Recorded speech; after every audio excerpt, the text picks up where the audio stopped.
Hello SM क्रिएटेशनमध्ये सगळ्यांचं स्वागत आहे। तर आज आपण हरभऱ्याची पातळ भाजी बनवणार आहोत। तर मी हरभरे हे 5 तास भिजू घातले होते गरम पाणी करून आणि हे हरभरे मी उकडून घेतलेले आहेत कुकरमध्ये।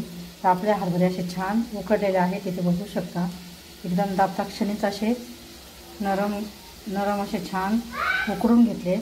आता त्याचं मी आज हे हरभरे असे मिक्सरच्या भांड्यामध्ये अर्धवट असे दळून घेतलेले आहे, इथे बघू शकता। आता कढईमध्ये मी 2 चमचे तेल टाकून घेतले, 2-3 चमचे तेल टाकलेलं आहे। जिरे मोहरी आणि मी एक कांदा, एक टमाट्याची पेस्ट आणि अद्रक लसणाची पेस्ट करून घेतलेली आहे आणि ते असं छान परतून घेतलेलं आहे फोडणीमध्ये, इथे बघू शकता ह्या अशा पद्धतीने। त्याच्यात आता 2 चमचे आपण अंबारी मसाला टाकलेला आहे, अर्धा चमचा हळद, 1.5 चमचा लाल तिखट असं हे छान परतून घ्यायचं आहे फोडणी। गरम मसाला अर्धा चमचा, इथे बघू शकता 1.5 चमचा आपण लाल तिखट, 1.5 चमचा आपण अंबारी मसाला टाकलेला आहे, अर्धा चमचा आपण काळा मसाला टाकलेला आहे आणि एक टमाटा, एक कांदा, अद्रक लसणाची पेस्ट असं करून घेतलेलं आहे। हे छान असं आपण फोडणीमध्ये परतून घेतलेलं आहे, इथे बघू शकता फोडणीला छान असा आपला कलर आलेला आहे।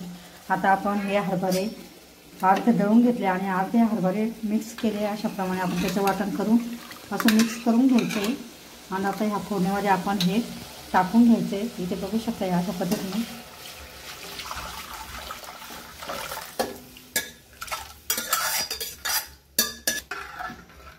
तर असं छान आहे सगळं साहित्य एकत्र मिक्स करून घ्यायचं आहे। हिरवी कोथिंबीर आपण आता वरून बारीक चिरून टाकायची आहे।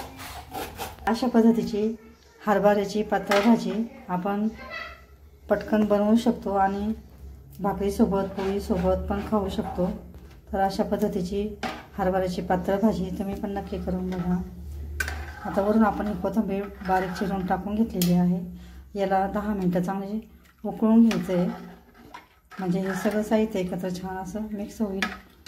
अशा पद्धतीची हरभऱ्याची भाजी खूप छान चवदार आणि स्वादिष्ट लागते। तर अशा पद्धतीची हरभऱ्याची भाजी पातळ भाजी तुम्ही पण नक्की करून बघा।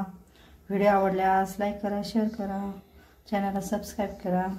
तर आता ह्या भाजीला आपण 10 मिनटं चांगला उकळून घेणार आहोत। त्याच्यामध्ये आपण 1 चमचा मीठ टाकू, साधारण आपण 1 चमचा मीठ टाकून घ्यायचं आहे। मीठ टाकल्यानंतर असं छान मिक्स करून घ्यायचं आहे पूर्ण। आता याला आपण 10 मिनटं चांगली उकळी आणून घ्यायची आहे, उकळी काढून घ्यायची आहे।